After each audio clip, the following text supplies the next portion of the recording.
The U.S. should be doing so much more in terms of engaging with the continent's leaders.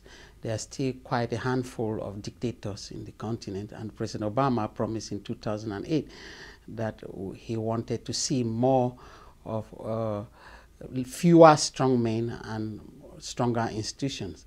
But as of now, we still have quite a handful of strong men in Africa, at least 5 of them, and we don't have any evidence that the president is doing anything about that. And so that is a very critical issue, how he engages with African dictators. In fact, many are not happy with his attitude towards Equatorial Guinea and Uganda. Many think that he has been a little bit complacent.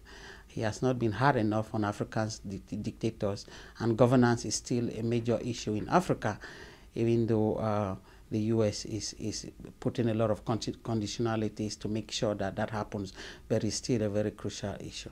The president will be missing out from dealing with issues in a more comprehensive manner.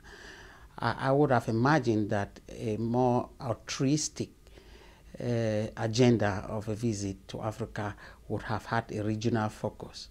Would have expected him to try to engage with the continent's leaders at the regional level, not just at the country level. Many have criticized his not going to Kenya.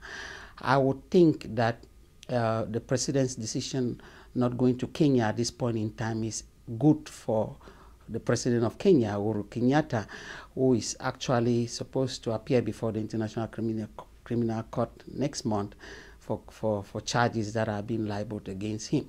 I think that if you consider a scenario whereby President Kenyatta's charges, the charges against him are dropped somewhere along the line, it would have been good for him, more credibility for him if that happened without any foreign political influence, such as a high-level state visit of the President of the United States to his country.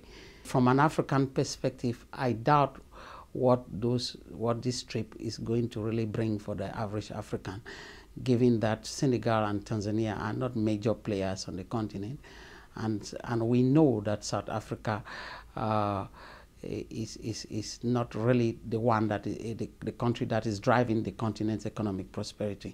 So in terms of the benefits to Africans, we'll wait and see. But I think the U.S. might stand to gain more from this trip than Africa.